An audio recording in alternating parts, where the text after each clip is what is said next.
નમસ્કાર, જય દ્વારકાધીશ. શૈલેષ રાજ ખેરવા ચેનલમાં આપ સૌનું હાર્દિક સ્વાગત છે. એકવાર ફરીથી જય દ્વારકાધીશ.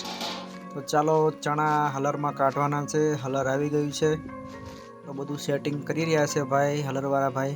ત્યાં સુધી લાઈક કરો, શેર કરો અને અમારી ચેનલ સબસ્ક્રાઈબ કરો. તો કાબુલી ચણા આપણે આજે થ્રેસરમાં કાઢવાના છે. જો આ પ્રમાણે સુકાઈ ગયા છે કમ્પ્લીટ. તો બધા ફેમિલી મેમ્બર્સ ને બધું કમ્પ્લીટ તૈયાર કરી દીધું છે. તો હવે આપણે ચણા કાઢવાનું સ્ટાર્ટ કરીશું. તો આ બધું પથરાઈ ગયું છે, બોંગણ ને બધું કમ્પ્લીટ.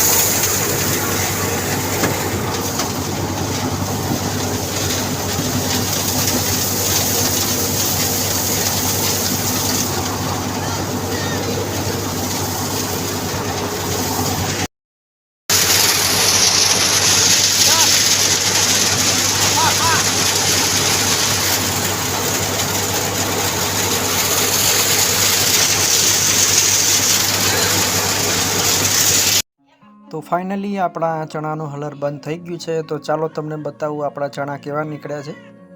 તો જો આટલા ચણા થયા છે. લગભગ બે વીઘા જેવી જમીન હતી વાવેતરમાં. તો 2 વીઘાના વાવેતરમાં આટલા ચણા થયા છે. તો હજી વજન નથી કર્યો, આપણે વજન કરીશું તો વિડીયો થ્રુ આપણી જોડે તમારા મિત્રો સાથે શેર કરીશું. તો અત્યારે ચણા આવા થયા છે, ડાખરા છે, એટલે થોડાક વીણીને કમ્પ્લીટ સાફ સફાઈ કરીને આપણે બજારમાં મોકલીશું. તો આ પ્રમાણે આપણા કાબુલી ચણા છે. તો વધારે જે માવઠું થયું હતું એના હિસાબે ચણામાં ઘણો એવો લોસ આપણને જોવા મળ્યો છે. નુકસાની થઈ હતી, બધો ખાર ધોવાઈ ગયો હતો, એટલે થોડુંક બરાબર ચણા નહોતા થયા.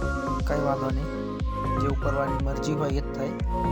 જો આ રીતના આપણા ચણા છે. તો ચણા માટે એક લાઈક જરૂરથી કરજો અને મને સપોર્ટ કરવા માટે અમારી ચેનલને સબસ્ક્રાઈબ કરજો. તો જો આમ ચણા આપણા રેડી થઈ ગયા છે. તો આટલા થયા છે ચણા. તો જો આ બધા અત્યારે હવે બંધ થઈ ગયું છે. ચાલો પછી મળશું બીજા વિડીયોમાં. ત્યાં સુધી જય દ્વારકા.